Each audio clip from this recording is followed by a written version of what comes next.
আল্লাহ আমার রব, এই রবি আমার সব, দামে দামে তন মনে তারি অনুভব। তোমার দুনিয়াতে আমি যেদিকে তাকাই, অথই নিয়ামতে ডুবে আছি সবাই। পাক পাখালির গানে শুনি তসবিহ কলরব, তসবিহ কলরব। আল্লাহ আমার রব, এই রবি আমার সব। আসসালামু আলাইকুম। প্রিয় দর্শক, আপনারা যারা দেশে আছেন প্রবাসে, সবাইকে জানাই মাহে রমজানের শুভেচ্ছা। শুরু হলো পবিত্র রমজান উপলক্ষে এনটিভি আয়োজিত এবং লাভ হলো নিবেদিত লাইভ অনুষ্ঠান আপনার জিজ্ঞাসা। আপনাদের সাথে আছি আমি জয়নুল আবেদিন আজাদ। আর আপনাদের মনে জায়গা প্রশ্নের জিজ্ঞাসার সরাসরি জবাব দিচ্ছেন বিশিষ্ট আলেম ডক্টর মোহাম্মদ সাইফুল্লাহ। আসসালামু আলাইকুম ওয়া রাহমাতুল্লাহি ওয়া বারাকাতুহু। প্রিয় দর্শক, আমাদের আজকের প্রাসঙ্গিক আলোচনার বিষয় ইসলামের ভ্রাতৃ চেতনা। চলুন তাহলে জিজ্ঞাসার আলোকিত ভুবনে আমরা প্রশ্ন নিচ্ছি। প্রিয় দর্শক, আসসালামু আলাইকুম, পরিচয় দিয়ে প্রশ্ন করুন। ওয়ালাইকুম আসসালাম ওয়া রাহমাতুল্লাহ। আমি নাজমুল হুদা বলছি পাবনা সাতিয়া থেকে। জি ভাইয়া বলুন। যে আমার প্রশ্ন হচ্ছে, মহিলাদের ঈদগাহে গিয়ে ঈদের সালাত আদায়ের ব্যাপারে ইসলাম কতটুকু গুরুত্ব দিয়েছে?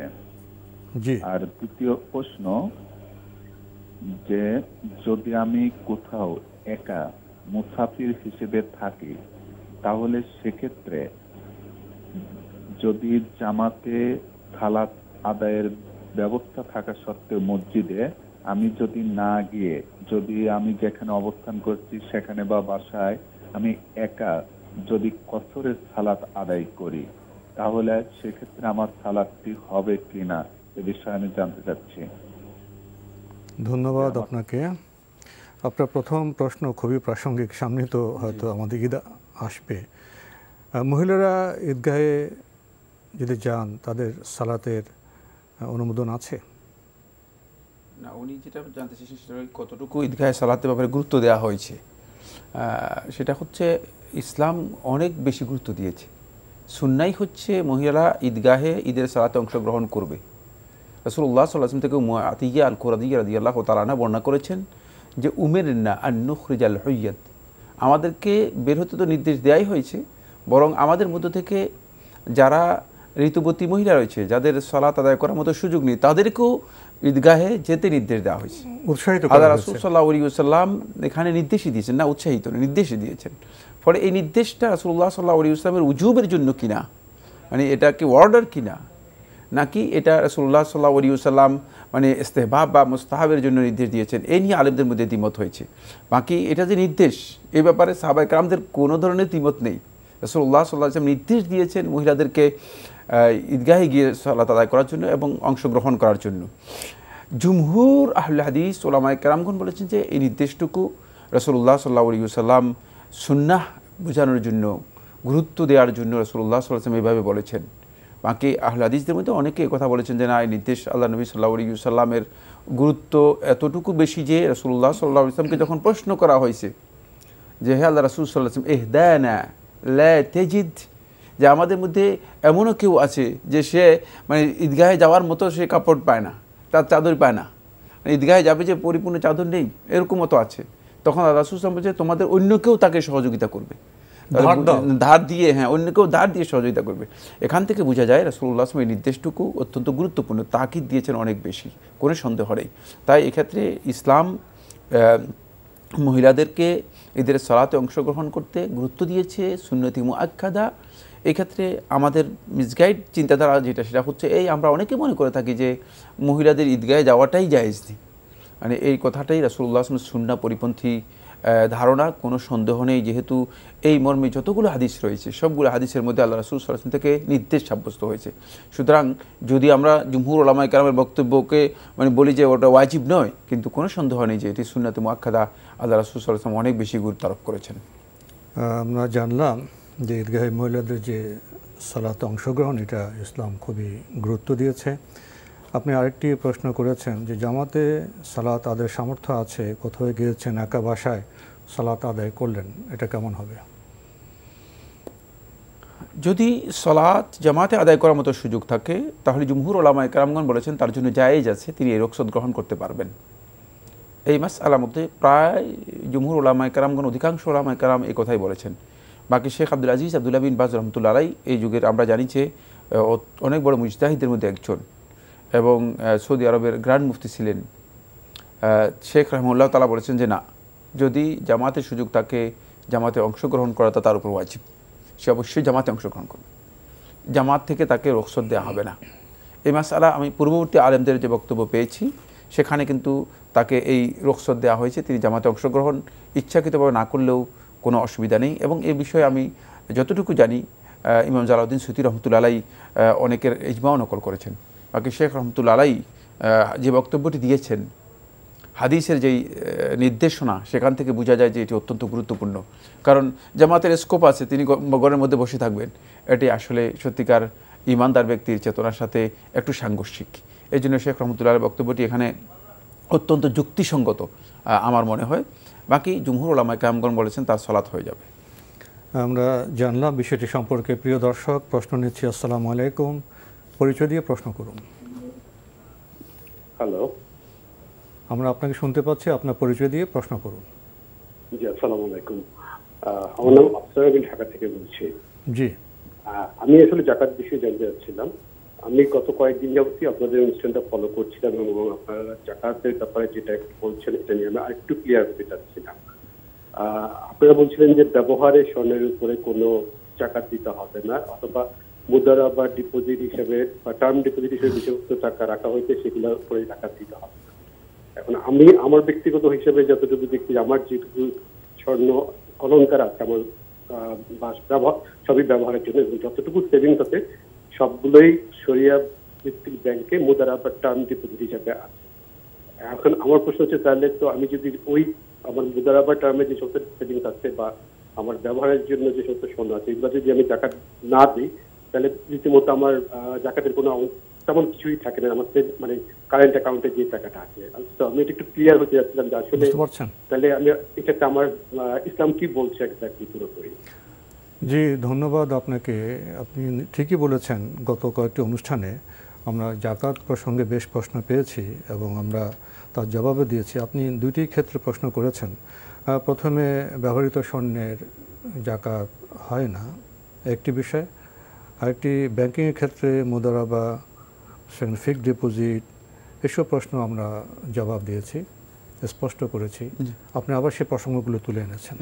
এই প্রসঙ্গে আমাদের বক্তব্য কি অস্পষ্ট ছিল কিনা আমি জানি না। আমার দৃঢ় বিশ্বাস যে আমাদের বক্তব্য খুবই স্পষ্ট। আমরা বলেছি যে ব্যবহৃত স্বর্ণের ব্যাপারে, স্বর্ণ অলংকারের ব্যাপারে আলেমদের দুটি অভিমত রয়েছে। একটি অভিমত হচ্ছে জাকাত দিতে হবে, আর একটি অভিমত হচ্ছে জাকাত দিতে হবে না। এখন আমরা আমাদের গবেষণায় যতটুকু স্পষ্ট হয়েছে সেটা আমরা পেশ করেছি। সেটা হচ্ছে গবেষণায় এতটুকু আমাদের কাছে প্রতীয়মান হয়েছে যে ইসলামী শরিয়ার মূলনীতির সাথে যেটি একেবারেই স্পষ্ট, সেটা হচ্ছে ব্যবহৃত স্বর্ণ থেকে জাকাত বের করার কোনো স্কোপ নেই। আমরা এই বিষয়গুলো দলিল নিয়ে আলোচনা করেছি, বিস্তারিত কথা বলেছি, আমি মনে হচ্ছে এখানে আর বলতে চাই না।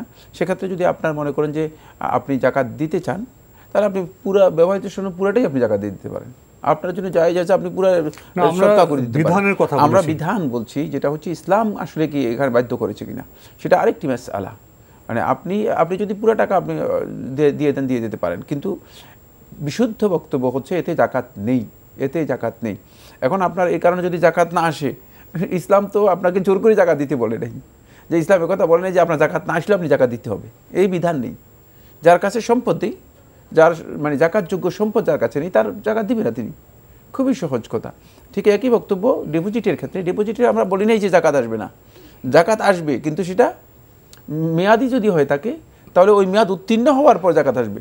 কারণ আপনি জাকাতটা বের করবেন কোত্থেকে, এই বিষয়টা মানে একেবারে স্পষ্ট করে বলার পরেও এই ভাই আবার একই বিষয়ে প্রশ্ন করেছেন। আমি মানে বুঝতে পারিনি যে আসলে কী কারণে মানে আবার তিনি প্রশ্ন করেছেন। আমরা এই কথা স্পষ্ট করে বলেছি যে যেই সম্পদ থেকে জাকাত বের করার কোনো স্কোপই নেই, সেই সম্পদ থেকে তিনি জাকাতটা কোথা থেকে আদায় করবেন সেটা তো তাকে জানতে হবে। কারণ তিনি তো আরেকজন থেকে ঋণ এনে জাকাত আদায় করবেন না, ইসলাম তো এই বিধান দেয় নেই। ইসলামের বিধান হচ্ছে এমন বিধান যেটি মানুষের জন্য কল্যাণকর। জাকাত যেহেতু আপনার কাছে অতিরিক্ত সম্পদ জমা হয়ে আছে, যেই অতিরিক্ত সম্পদ সেভিংসে রয়ে গিয়েছে, যেগুলো আপনার প্রয়োজন নেই, নিত্য প্রয়োজনীয় খরচ নেই, এই জন্য আপনি জাকাত দিতে হচ্ছে। কিন্তু আপনার যেটা আপনার কাজে লেগে যাচ্ছে সেটা তো আপনি জাকাত দেবেন না। সুতরাং এই ক্ষেত্রে আমার মনে হয় আমাদের বক্তব্য খুবই স্পষ্ট, সেটা হচ্ছে ডিপোজিটের মধ্যে যে টাকাটুকু আপনার মানে আটকে আছে, সেটা যখন আপনি রিসিভ করবেন তখন আপনি সেটা জাকাত দেবেন। খুবই স্পষ্ট বক্তব্য আমার মনে হচ্ছে। এরপরও আপনি কেন এই বিষয়টি অস্পষ্ট করেছেন বা আপনার কাছে অস্পষ্ট হয়েছে আমি বুঝতে পারিনি। ধন্যবাদ। ব্যাংক ডিপোজিট প্রসঙ্গে আমরা আরেকটি কথা বলেছিলাম, এমন ডিপোজিট যেটাতে মাসে মাসে বা আপনি 2-3 মাস পরে আপনি সেখানে আমরা বিষয়গুলো স্পষ্ট করেছি, সেখানে জায়গা দিতে হবে, এটা আমরা বলেছিলাম। মোটামুটি সব ক্ষেত্রেই তো আমরা স্পষ্ট করে কথা বলেছিলাম। প্রিয় দর্শক, আমরা প্রশ্ন নিচ্ছি। আসসালামু আলাইকুম, পরিচয় দিয়ে প্রশ্ন করুন।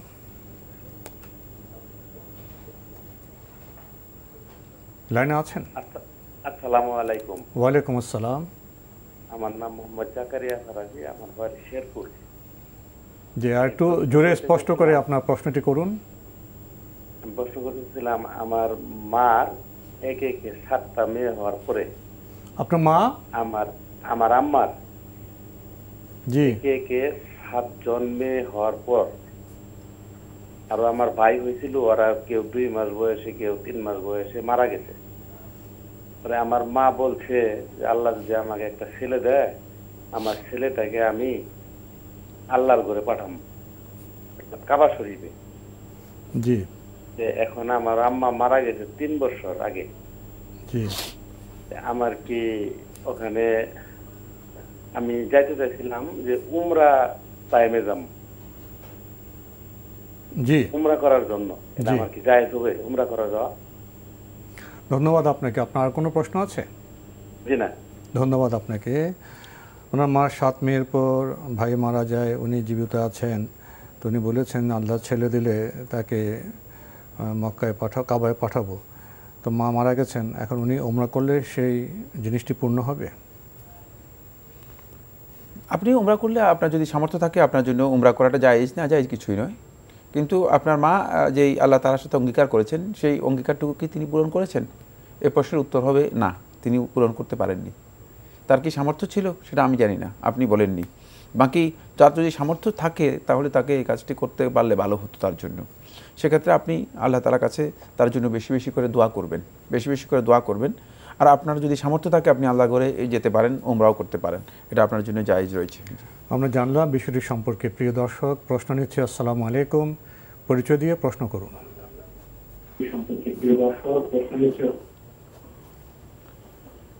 হ্যালো, হ্যালো, আমরা আপনাকে শুনতে পাচ্ছি, আপনার পরিচয় দিয়ে প্রশ্ন করুন। আসসালামু আলাইকুম। আমার প্রথম প্রশ্ন হচ্ছে, ওয়ালাইকুম আসসালাম, মহিলারা কি বাড়িতে ইতিকাফে বসতে পারবে কিনা? জি। আর আমার দ্বিতীয় প্রশ্ন হচ্ছে যে আমরা আমাদের যে রোজাগুলো ভাঙা যায় সেগুলো প্রথমে জানতে পারছি যে 6 রোজার সাথে করলে হয়ে যায়, সেভাবে আমি রোজাগুলো করে আসছি। তা এখন আমি আবার জানতে পারলাম যে 6 রোজার সাথে রোজাগুলো হয় না, আলাদা করতে হয়। এখন আমার প্রশ্ন হচ্ছে যে তখন তো আসলে কতগুলো রোজা বাদ গেছে সেটা তো এখন মনে নেই, এটা কিভাবে রোজাগুলো করবে এই বিষয়ে জানতে চাচ্ছি। ধন্যবাদ আপনাকে। আপনার প্রথম প্রশ্ন, মহিলারা কি বাড়িতে ইতিকাফ করতে পারবেন? মহিলাদের ইতিকাফ বাড়িতে করা যাবে কিনা এই মাসআলার মধ্যে আলাদা দ্বিমত আছে। বিশুদ্ধ বক্তব্য হচ্ছে না, ইতিকাফ মসজিদেই হবে। কারণ ইতিকাফের সাথে মসজিদের সম্পর্ক রয়েছে। কোরআনের মধ্যে আল্লাহ সুবহানাহু ওয়া তাআলা বলেছেন, সূরা আল বাকারার মধ্যে স্পষ্ট করে বলেছেন, ওয়া আনতুম আকিফুনা ফিল মাসাজিদ, যে তোমরা মসজিদের মধ্যে ইতিকাফ করবে। ইতিকাফের সাথে মসজিদ শব্দ 2 জায়গাতেই এসেছে, সূরা বাকারার 2 জায়গাতেই এসেছে। সুতরাং ইতিকাফটা মসজিদেই হচ্ছে সুন্নাহ। বাকি আলেমদের মধ্যে একদল উলামায়ে কেরাম একটা স্কুল অফ থট এই বক্তব্য দিয়েছে, সেটা হচ্ছে যে কেউ যদি মহিলারা যদি তাদের ঘরের মধ্যে নিজেদের নামাজের স্থানে যদি তাদের সুনির্দিষ্ট নামাজের জায়গা থাকে তাহলে সেখানে তারা ইতিকাফ করতে পারবে। কিন্তু আমাদের মানে বাড়িতে মহিলাদের জন্য সুনির্দিষ্ট মসজিদের কোনো জায়গাই থাকে না যেখানে মহিলারা নামাজ আদায় করবে, এই ধরনের কোনো জায়গাই নেই। সুতরাং সেক্ষেত্রে তারা যদি ঘরের মধ্যে ইতিকাফ করে তাহলে ঘরের যত ঝামেলা আছে সবগুলো তাদের একসাথে হয়ে যাবে।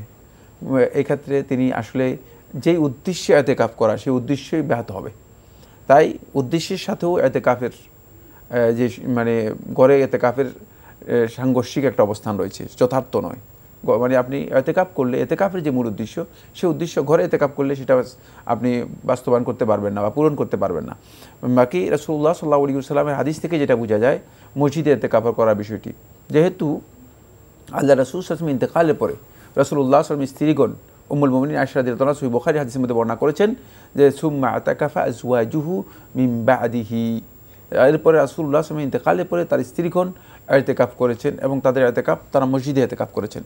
তো মুসলিম যেহেতু নারীগণ মসজিদে এতেকাফ করেছেন, তাহলে বোঝা গেল যে সাহাবায়ে কেরামগণ রাসূলুল্লাহ সাল্লাল্লাহু আলাইহি ওয়াসাল্লামের নির্দেশনা থেকে এটাই বুঝতে পেরেছেন যে নারীদের এতেকাফ মসজিদে হবে। কিন্তু একটা বিষয় জানতে হবে, সেটা হচ্ছে মসজিদে এতেকাফ হলে এতেকাফের জন্য সে ব্যবস্থা থাকতে হবে। যদি ব্যবস্থা না থাকে তাহলে তো সেখানে আপনি এতেকাফ করতে পারবেন না, সেই ব্যবস্থা থাকলেই আপনি মসজিদে এতেকাফ করবেন। জি, আপনি আরেকটি প্রশ্ন করেছেন, সঙ্গত কারণে তো রমজানে অনেক মহিলা রোজা ভেঙে যায়, এরপরে তো 6 রোজা যেটা শাওয়াল মাসে রাখা হয়, ওনারা মনে করেছেন যে একসাথে 2 রোজা রাখা যাবে। তখন পরে জেনেছেন যে এগুলো ঠিক নয়। তো এখন ওনার যে কত রোজা ওনার ভেঙেছে ঠিক মনে নেই, এখন কি করবেন? ধন্যবাদ আপনাকে। যেহেতু আপনি হুকুম জানতেন না, আপনি মনে করেছেন যে মানে 6 রোজার সাথে আপনার ফরজ রোজা আদায় হয়ে যাবে, যেহেতু মানে ফরজ রোজার নিয়ত করেছেন আপনার ফরজ রোজা আদায় হয়ে যাবে, এই বিষয়টি জুমহুর উলামায়ে কেরামের বক্তব্য, জুমহুর উলামায়ে কেরামের বক্তব্য। আর হুকুম না জানার কারণে আপনাকে কাজা করতে হবে না, হুকুম না জানার কারণে আপনাকে কাজা করতে হবে না। শেখ মোহাম্মদ সালেহ উসাইমিন রহমতুল্লাহ তার ফতোয়ার মধ্যে বিষয়টি উল্লেখ করেছেন।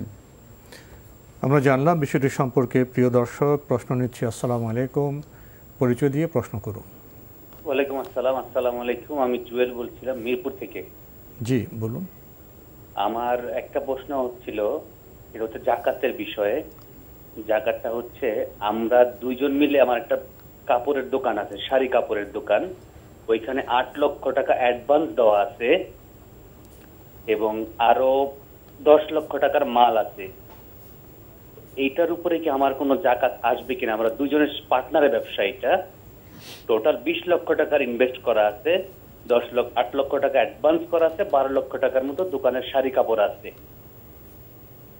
এটার জন্য আমাদের কোন জাকাত একবার বলছে 10 লক্ষ টাকা। আচ্ছা, আপনি একবার বলেছেন যে 10 লাখ, এখন আপনি সংশোধন করে বলছেন 12 লাখ না, 8 লাখ টাকা অ্যাডভান্স দিয়েছেন। 10 থেকে 12 লক্ষ টাকার মাল আছে, দোকানের শাড়ি কাপড় আছে, আর 8 লক্ষ টাকা অ্যাডভান্স করা আছে। জি জি জি। ওইখান থেকে প্রতি মাসে 3000 টাকা করে কর্তন হয়, মানে 3000 টাকা করে কেটে রাখে। কে কেটে রাখে? বা মালিক, দোকানের মালিক যে ভাড়াটা দেই, ভাড়া 25,000 টাকা, কিন্তু আমার কাছে ভাড়াটা নিচ্ছে 22,000 টাকা। 3000 টাকা কেটে রাখে। 3 বছর পরে হয়তো 1,80,000 টাকা মাইনাস করে বাকি টাকাটা আমাকে দিয়ে দিবে। ধন্যবাদ আপনাকে, আমরা আপনার প্রশ্ন নিলাম। ধন্যবাদ আপনাকে। অত্যন্ত গুরুত্বপূর্ণ একটি বিষয়। আমরা আসলে ইসলামের এই ভ্রাতৃত্বের বিষয়টি মুসলিমদের কাছে সবচেয়ে বেশি বিস্তৃত হয়ে গিয়েছে, হারিয়ে গিয়েছে। মুসলিমরা আমরা পরস্পরকে ভাই ধারণা করি, মনে করি, কিন্তু আসলে ভাই হিসেবে গ্রহণ করি না। আর এই ভ্রাতৃত্বের মূল ভিত্তিটাও হারিয়ে গেছে। সূরা আত-তাওবার 11 নম্বর আয়াতের মধ্যে আল্লাহ সুবহানাহু ওয়া তাআলা এই বিষয়টি ভিত্তিটা বলে দিয়েছেন। এই ভ্রাতৃত্বের মূল ভিত্তি হচ্ছে 4টি। এই বিষয়গুলো আমাদের খুব নিবিড়ভাবে জানতে হবে। যদি এগুলো আমরা বুঝতে না পারি, তাহলে ইসলামী ভ্রাতৃত্ব এই কারণেই তৈরি হচ্ছে না। ভ্রাতৃত্বের মানে আসল জায়গায় গ্যাপ রয়ে গিয়েছে, যেখানে ভ্রাতৃত্বের ভিত্তি নেই। ভিত্তি নেই। ভ্রাতৃটা হচ্ছে শুধুমাত্র আইডি কার্ডের উপর। তিনি বলতেছেন আমি মুসলিম, মানে এই আইডি কার্ডের উপর, মুসলিম পরিচয়ের উপর ভ্রাতৃত্ব তৈরি হয় না। এই জন্য আল্লাহ সুবহানাহু ওয়া তাআলা বলেছেন ফাইন তাবু ওয়া আকামুস সালাতা ওয়া আতাউজ যাকাতা ফাইখওয়ানুকুম ফিদ্দীন। যদি তারা শিরক এবং কুফরি থেকে তওবা করে, এরপরে ঈমান আনে, সালাত কায়েম করে, যাকাত আদায় করে, ফাইখওয়ানুকুম ফিদ্দীন, তাহলে তারা ইসলামের মধ্যে তোমাদের ভাই। এই 4টি ভিত্তি, এই ভিত্তিগুলো নাই।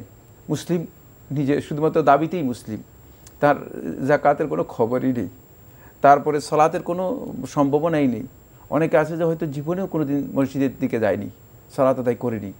তারপরে ঈমানের যে মৌলিক দাবি আছে সেগুলো সম্পর্কে অনেকে জানেই না, বরং এমন কাজের মধ্যে লিপ্ত আছেন যে কাজগুলো তার ঈমান বিধ্বংসী, মানে যেগুলোর কারণে ঈমান নষ্ট হয়ে যাবে।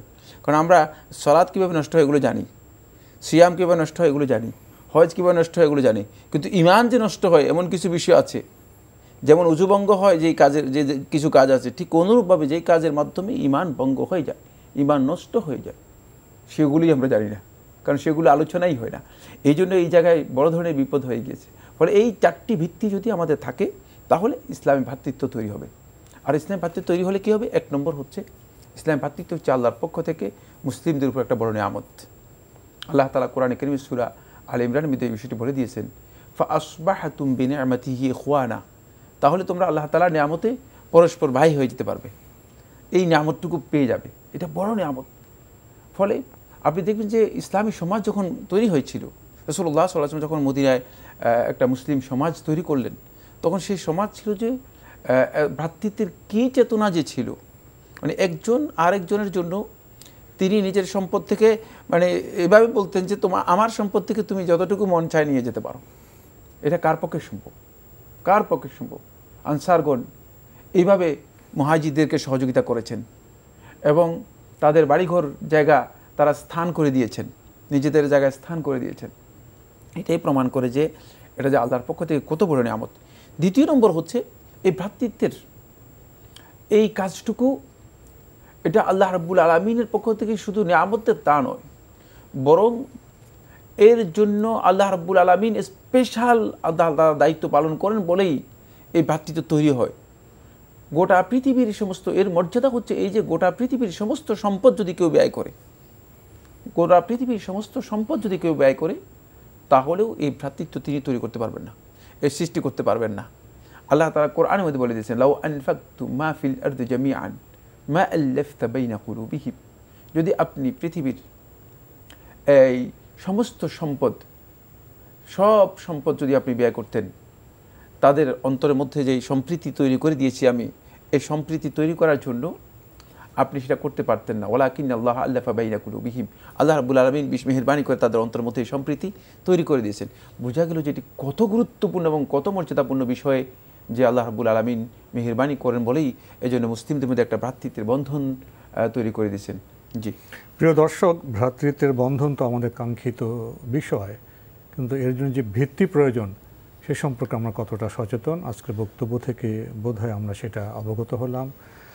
আমরা প্রশ্ন নিচ্ছি। আসসালামু আলাইকুম প্রিয় দর্শক, পরিচয় দিয়ে প্রশ্ন করুন। জি, আমি ইকবাল বলছি নরসিংদী থেকে। জি বলুন। যে আমার প্রশ্ন হচ্ছে যে আপনার মৃত্যুবার্ষিকীতে, মানে কোনো মানুষের মৃত্যুবার্ষিকীতে কোরআন খতম দেওয়ার কোনো বিধান এবং কালেমা খতম দেওয়ার কোনো বিধান আছে কিনা? আর কোনো প্রশ্ন আছে? জি, আরেকটা প্রশ্ন হচ্ছে যে আপনার কোনো পরপুরুষকে কোনো মানে বেগুনা নারী সালাম দেওয়ার কোনো বিধান ইসলামে আছে কিনা? জি ধন্যবাদ আপনাকে। শিয়া সম্বন্ধে আমি জানতে চাচ্ছি, মানে শিয়া সম্প্রদায় আমরা দুটি বিষয়ে প্রশ্ন নিয়ে থাকি প্রিয় দর্শক। আপনার প্রথম প্রশ্ন, মৃত্যুবার্ষিকীতে কোরআন খতম এটা কি ঠিক আছে? মৃত্যুবার্ষিকীতে কোরআন খতম ঠিক আছে কিনা, প্রথমে আপনার প্রশ্ন হওয়া দরকার ছিল সেটা হচ্ছে মৃত্যুবার্ষিকী আসলে করা যায় যাচ্ছে কিনা, কিন্তু আপনি প্রশ্ন করেছেন কোরআন খতম করা যায় যাচ্ছে কিনা। কোরআন খতম তো আসবে মৃত্যুবার্ষিকী যদি ঠিক থাকে, তাহলে মৃত্যুবার্ষিকীটাই জায়েজ, এর বিধানই ইসলামে নেই। ইসলাম এই ধরনের মৃত্যুবার্ষিকী পালন করলে আপনি তো সারা বছর মৃত্যুবার্ষিকী পালন করবেন, তাহলে আপনি কত আত্মীয় স্বজন মারা গিয়েছে সবার মৃত্যুবার্ষিকী পালন করতে করতে তো আপনি শেষ হয়ে যাবেন। এই জন্য ইসলাম এই বিধান দেয়নি, মৃত্যুবার্ষিকী বলতেই কোনো কিছুই নেই। যিনি যেদিন মারা গেছেন সেদিন শেষ হয়ে গেছে, সেদিনই তিনি চলে গেছেন পৃথিবী থেকে। যদি আপনাদের তার জন্য মানে কোনো কিছু করতে হয়, একটাই করতে পারেন, সেটা হচ্ছে দোয়া করা। আর এর জন্য আলাদা কোরআন খতম করা অথবা তাহলিল খতম করা কোনোটাই শরিয়া সম্মত নয়। রাসূলুল্লাহ সাল্লাল্লাহু আলাইহি ওয়াসাল্লামের আমল অথবা সাহাবায়ে কেরামদের আমল দ্বারা প্রমাণিত হয়নি। আপনি কোরআন পড়তে পারেন, কোরআন পড়ে দোয়া করতে পারেন, সব সময় দোয়া করতে পারেন। এটা মৃত্যুবার্ষিকী তো ওই দিনে করতে হবে কেন? হ্যাঁ, ওই দিনে করতে হবে কি কারণে? কারণ ওই দিনের কারণটা যদি জানতে পারি তাহলে আমরা বলতে পারবো যে ওই দিনে করাটা উত্তম হবে, কিন্তু কারণ যেহেতু আমরা জানি না, সুতরাং ওই দিনে করাটাকে উত্তম মনে করা শরিয়া সম্মত নয়। তাই এই ধরনের মৃত্যুবার্ষিকী ইসলাম অনুমোদন দেয় না। জি, উনি আরও জানতে চেয়েছেন যে পুরুষে কোনো মহিলাকে সালাম দিতে পারবেন? হ্যাঁ, মহিলা পরপুরুষদেরকে সালাম দিতে পারবেন ইজা আমেনাতিল ফিতনা, যদি ফিতনা নিরাপদ হয়। যদি ফিতনার আশঙ্কা থাকে তাহলে সালাম দিতে পারবেন না, ফিতনা নিরাপদ হলে দিতে পারবেন। তিনি যদি দেখেন যে মানে সালাম দিয়ে কোনো ধরনের ফিতনা নেই তাহলে সালাম দেওয়া জায়েজ রয়েছে, এটাই বিশুদ্ধ বক্তব্য। আমরা জানলাম বিষয়গুলো সম্পর্কে। প্রিয় দর্শক, প্রশ্ন নিচ্ছি। আসসালামু আলাইকুম, পরিচয় দিয়ে প্রশ্ন করুন।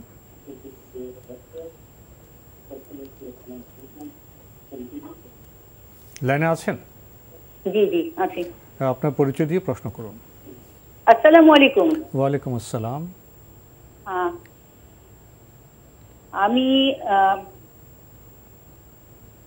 আমি মগবাজার থেকে ডক্টর নাজমিন আহমেদ বলছি। জি বলুন।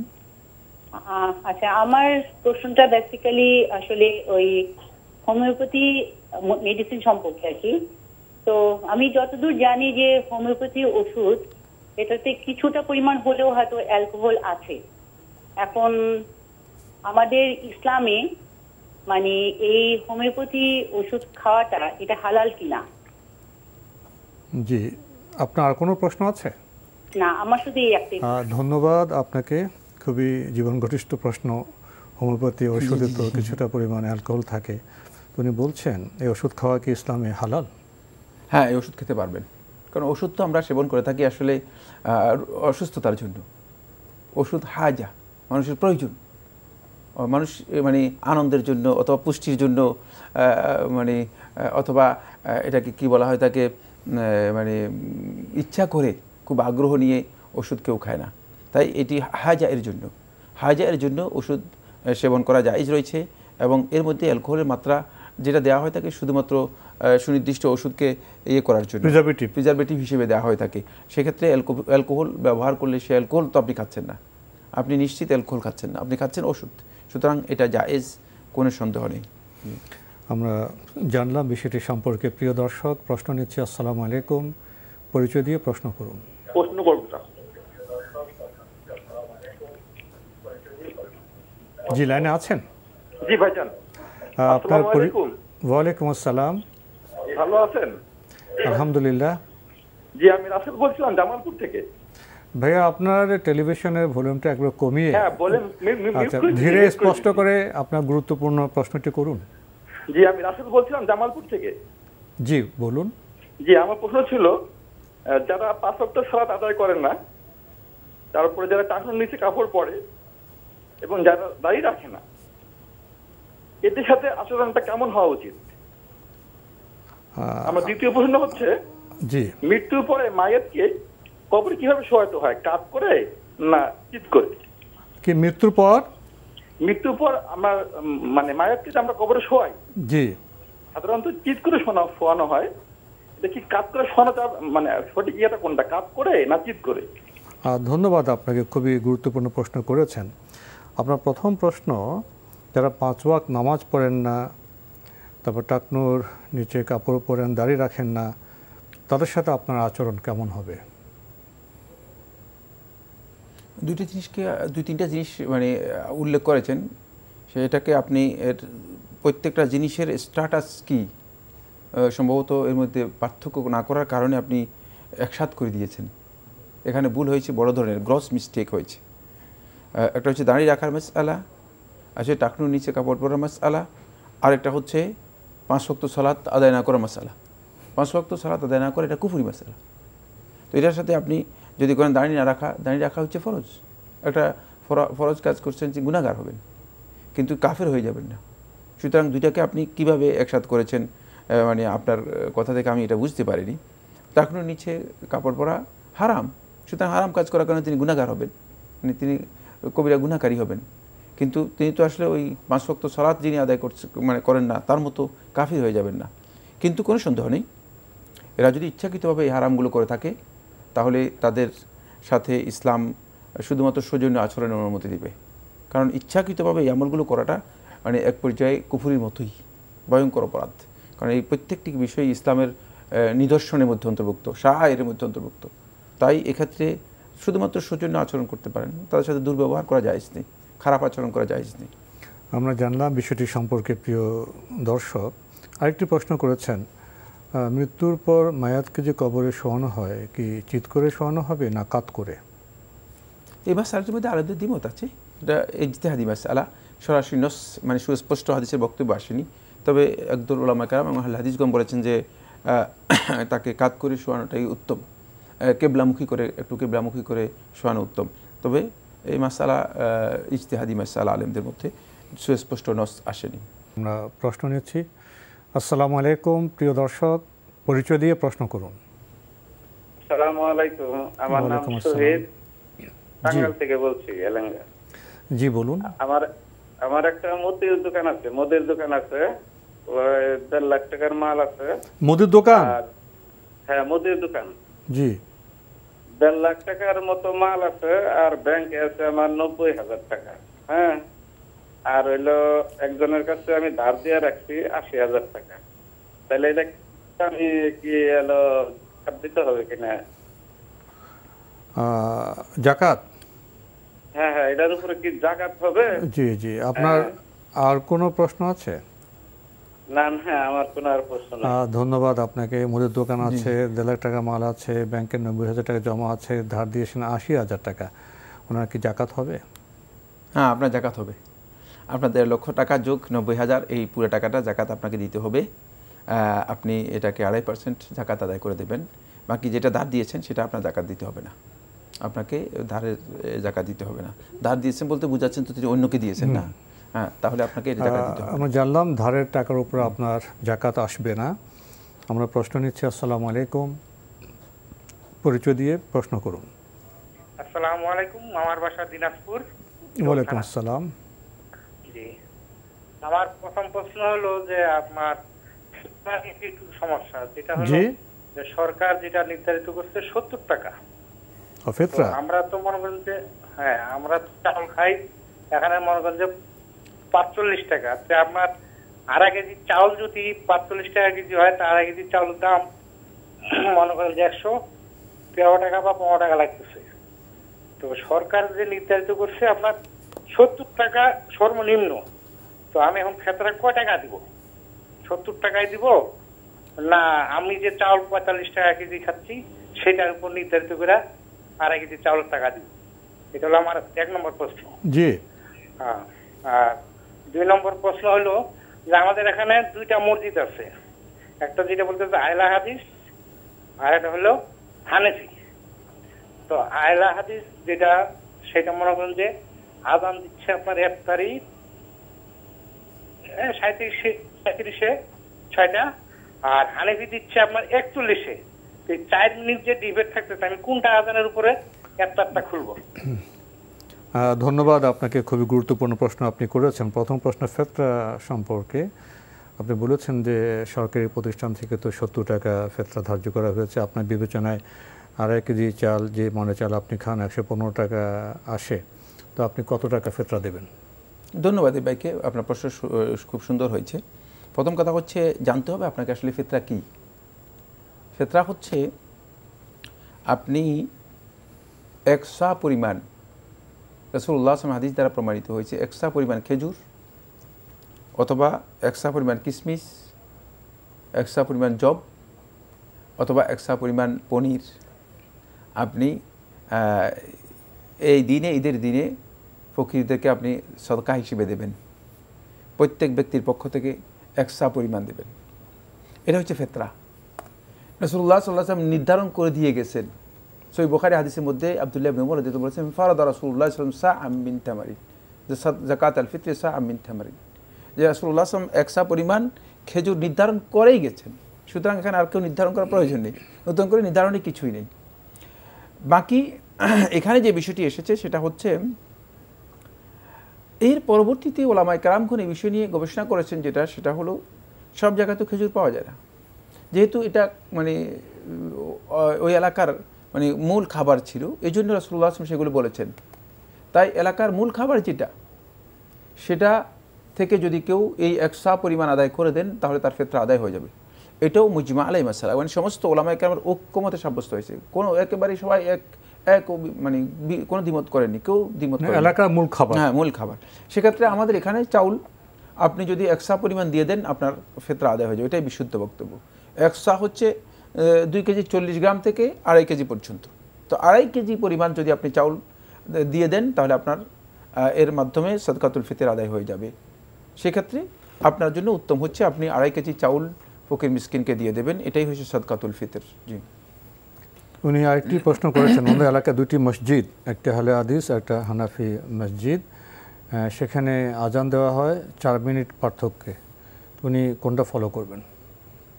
কোনোটার আপনি মানে যদি তারা ডিলে করে আজান দেয়, আজানকে ফলো করবেন, আপনি সূর্যাস্তকে ফলো করবেন। ইসলামী বিধান সূর্যাস্তকে ফলো করবেন। আমি জানি না তারা যারা আগে মানে 37 দিচ্ছে তারা কি সূর্যাস্তকে ফলো করতেছে, আর যারা 41 দিচ্ছে তারা কিসের ভিত্তিতে আজান দিচ্ছে, তাদেরকে জানলে হয়তো তাদের কাছ থেকে আপনি জেনে নিলেই হয়তো আপনি স্পষ্ট হয়ে যাবেন। বাকি আপনার বিধান হচ্ছে আপনি কোনো গ্রুপকে ফলো করবেন না, আপনি আল্লাহর বিধানকে ফলো করবেন। আল্লাহর বিধান হচ্ছে সূর্যাস্তের সাথে জড়িত। সূর্যাস্ত হলেই আপনার ইফতার হয়ে যাবে, আজানের জন্য আপনাকে অপেক্ষা করতে হবে না। প্রিয় দর্শক, ইফতার সংক্রান্ত সব জটিলতা শেষ হতে পারে যদি আমরা বিধান অনুযায়ী সূর্যাস্তের সাথে সাথে ইফতার করি। আমরা প্রশ্নে যাচ্ছি। আসসালামু আলাইকুম, প্রিয় দর্শক, পরিচয় দিয়ে প্রশ্ন করুন। আমার প্রথম প্রশ্ন হচ্ছে যে আপনার পরিচয় জানতে হবে ভাইয়া, আপনি কোত্থেকে কে বলছেন? আমার নাম রফিকুল ইসলাম, কক্সবাজার। জি, প্রশ্ন করুন, আপনার প্রশ্ন করুন। আমার প্রথম প্রশ্ন হচ্ছে যে এই রমজানে যে মসজিদে কোরআন খতম হয়, জি,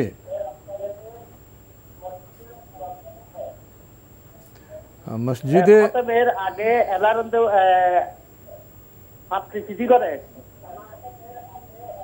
জি, খতম শেষ হওয়ার 2-3 দিন আগে, খতমের 2-3 দিন আগে, জি, বলে দেওয়া হয় যে কালকে ওই মসজিদে খতম শেষ। হ্যাঁ, জি, হ্যাঁ, ওদের বাজারে গিয়ে টাকা উত্তোলন করে, টাকা তোলে। ওই টাকা দিয়ে কি হয়? এটি ইসলাম শরীয়ত মতো কতদূর? টাকা তুলে কি করা হয়? টাকা তো তোলা হয়, টাকা তুলে মানে হাফেজকে দেওয়া হয়। হাফেজকে দেওয়া হয়। জি, ওনার প্রশ্ন কি? প্রশ্ন হলো এটি জায়েজ কি না, এই তো? জি জি, ধন্যবাদ আপনাকে। আপনি বলছেন যে আপনাদের এলাকায় মসজিদে কোরআন খতম তো হবেই, রমজানে কোরআন খতম হয়, তো আপনি বলছেন যে খতমে 2-3 দিন আগে এলান করা হয় যে কোরআন খতম করা হবে এই দিন, তো তার টাকা তোলে। আপনি বলেছেন টাকা তোলা হয় হাফিজ সাহেবকে দেওয়ার জন্য, এটি জায়েজ কিনা? না, জায়েজের কোনো কারণ নেই। মসজিদের মধ্যে দান বক্স রয়েছে না, মসজিদের মধ্যে দান বক্স টাকা দেওয়া যায় যাচ্ছে কিনা, এই মাসা তো কোনোদিন জিজ্ঞেস করলেন না আপনি, বা আপনার মতো এরকম যারা প্রশ্ন করেছেন কেউ জিজ্ঞেস করেনি কোনোদিন। মসজিদের প্রয়োজন কোত্থেকে মেটাবে? মসজিদ তো চলেই এই পদ্ধতিতে। এই সারা মানে সারা পৃথিবী না, বাংলাদেশ এবং এই পাকিস্তান এবং ভারত, এইভাবে মসজিদগুলো চলছে। যেহেতু মসজিদগুলো সুনির্দিষ্ট কোনো সরকারের পক্ষ থেকে কোনো বরাদ্দ অথবা ফান্ড নেই আলাদা মসজিদের, সুতরাং মসজিদ তো চলতে হবে। তো মসজিদ তো চলবেই মানুষের কাছ থেকে সহযোগিতা নিয়ে। এটা 100% জায়েজ, এর কোনো ধরনের মানে না জায়েজ হওয়ার সরি কোনো বিধান নেই। সুতরাং আপনি কেন এই কারণে প্রশ্ন করেছেন আমি হতবাক হচ্ছি। হাফেজকে দেওয়ার জন্য যা কি দেখ, তো মসজিদে যারা কাজ করবে তাদেরকে মসজিদ দেবে না? হাফেজ সাহেব সারা মাস কোরআন খতম করলেন, এখানে ব্যস্ত রইলেন, এবং যারা হাফেজ সাহেব এত কষ্ট করে কোরআন শরীফ খতম করেছেন, একটা পরিশ্রম করেছেন, সালাত আদায় করেছেন, তিনি তাকে অবশ্যই একটা সম্মান দিতে হবে। তাকে তো এটা চর্চা করতে হয়, একটা সম্মান দিতে হবে অবশ্যই। এটা জায়েজ, আমরা জানলাম বিষয়টি জায়েজ। প্রিয় দর্শক, আমরা প্রশ্ন নিচ্ছি। আসসালামু আলাইকুম, পরিচয় দিয়ে প্রশ্ন করুন। লাইনে আছেন? জি, হ্যালো, আপনার পরিচয় দিয়ে প্রশ্ন করুন। হ্যালো, আসসালামু আলাইকুম। ওয়ালাইকুম আসসালাম। আমি ঢাকা থেকে বলছি। আমার প্রশ্নটা হচ্ছে যাকাত প্রসঙ্গে। জি, আমার হাজবেন্ড মারা গিয়েছেন, তা আমার 3 সন্তান, 3 জনই পড়াশোনা করছেন। এখন আমার মানে ব্যবহারিক গোল্ড 10 ভরির উপরে আছে, আর ব্যাংকে সঞ্চয়পত্র আছে, কিছু পারিবারিক, কিছু হচ্ছে 3 মাস অন্তর। সেই সঞ্চয়পত্র ইন্টারেস্ট দিয়ে আমার সংসারটা চলতেছে, প্লাস ছেলে মেয়ের লেখাপড়া খরচ চলতেছে। এখন মানে আমাকে কি এই টাকার উপরে কি যাকাত দিতে হবে কিনা? ধন্যবাদ। আপনাকে, আপনি একটু বর্ণনা দিয়েছেন স্বামী মৃত, 3 সন্তান, লেখাপড়া করছে, আপনার ব্যবহারিক গোল্ড আছে আর সঞ্চয়পত্র আছে, এই ইন্টারেস্ট দিয়ে আপনার সংসার চলছে। এখন আপনাকে জাকাত দিতে হবে কিনা? আপনি অনেক কঠিন প্রশ্ন করেছেন, নিঃসন্দেহে কঠিন প্রশ্ন। সঞ্চয়পত্রের মাধ্যমে মানে পরিবার পরিচালনা করা, আর সেটা যদি সুদের ভিত্তিতে হয়ে থাকে তাহলে তো ভয়ঙ্কর একটি কাজ, ভয়ঙ্কর হারাম কাজ। এখান থেকে নিজেকে আগেই মানে সরিয়ে নেওয়ার জন্য চেষ্টা করুন। আর আপনি যে টাকা সঞ্চয় করে রেখেছেন সেগুলো যদি জাকাতের, মানে আপনি সেটা উল্লেখ করেন নাই যে কতটুকু সঞ্চয়পত্র কিনেছেন, সঞ্চয়পত্র কতটুকু কত টাকার রয়েছে সেটা উল্লেখ করেন নাই। যদি সেটা নেশাব পরিমাণ হয়ে থাকে তাহলে তো অবশ্যই আপনাকে জাকাত দিতে হবে, যেহেতু আপনি এখান থেকে নিচ্ছেন, বেনিফিট নিচ্ছেন। আর বেনিফিটটা আপনার জন্য যদি সুদভিত্তিক হয়ে থাকে তাহলে সেটাও আপনার জন্য একটা হারাম কাজ হয়ে গেল। এই ক্ষেত্রে আমার মনে হচ্ছে যেন আপনি নিজেকে যথাসম্ভব চেষ্টা করুন, আল্লাহ তাআলার কাছে প্রত্যাবর্তন করে তওবা করে সুদ থেকে ফিরে আসুন, সুদ থেকে ফিরে আসার চেষ্টা করুন। আপনার ব্যবহারিক যে গোল্ড সেটার উপরে জাকাত হবে? ব্যবহারিক গোল্ডে জাকাত আসবে না। জি, আমরা জানলাম বিষয়টি সম্পর্কে। প্রিয় দর্শক, প্রশ্ন নিচ্ছি। আসসালামু আলাইকুম, পরিচয় দিয়ে প্রশ্ন করুন।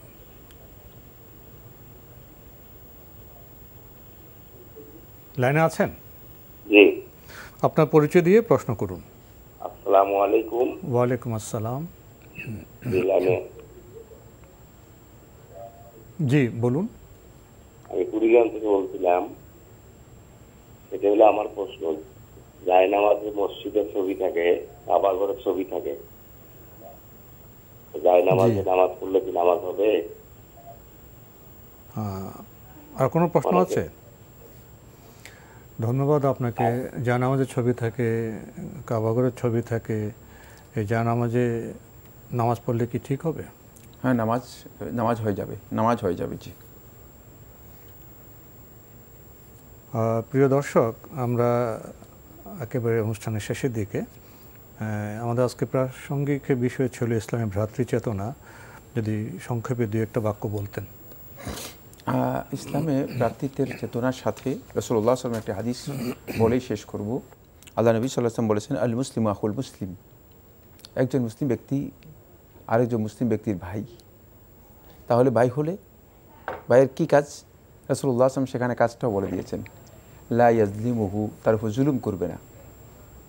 ওয়ালা ইউসলিমুহু, তাকে শত্রুদের কাছে সুপর্দ করে দেবে না, ইসলামের দুশমনদের কাছে সুপর্দ করে দেবে না। খুবই ভালো করে বুঝুন বিষয়গুলো। ওয়ালা ইয়াখদুলুহু, তাকে লাঞ্ছিত করবে না। আল্লাহ নবী সাল্লাল্লাহু আলাইহি ওয়াসাল্লাম এই কথাগুলো বলে আমাদেরকে স্পষ্ট করে দিয়েছেন যে ভাতৃচেতনার সাথে মৌলিক কতগুলো ভিত্তি আছে, কাজ আছে। সেই কাজগুলো কোনোভাবেই কোনো মুসলিমের জন্য তার ভাইয়ের উপর জুলুম করা জায়েজ নেই। জুলুম করে আপনি মনে করেন যে আমি মুসলিম সমাজের একজন সভ্য সদস্য শেষ করতে হতে পারবেন না। ঠিক অনুরূপভাবে কোনোভাবেই একজন মুসলিম ভাইকে অন্যের কাছে, দুশমনদের কাছে দিয়ে আপনি মনে করেন খুশি হলেন, তার উপর যারা জুলুম করছে তাদের সাথে আপনি সহায়তা করলেন, এই কাজ ইসলামে অনুমোদিত নয়, ইসলামী ভ্রাতৃত্বের পরিপন্থী। তো আজকে এখানে শেষ করতে হচ্ছে। আপনাকে অনেক ধন্যবাদ। আপনাকে অনেক ধন্যবাদ। প্রিয় দর্শক, আসুন আমরা ভ্রাতৃচেতনায় উদ্বুদ্ধ হয়ে সমাজকে সুন্দর করে পরিগঠন করি। দেখা হবে ইনশাল্লাহ আগামীকাল একই সময়ে। প্রিয় দর্শক, মহান আল্লাহ আমাদের সবাইকে নিরাপদে রাখুন শান্তিতে। আসসালামু আলাইকুম। আল্লাহ আমার রব, এই রবি আমার সব, দামে দামে তুন মনে তারি অনুভব। আল্লাহ আমার রব, এই রবি আমার সব।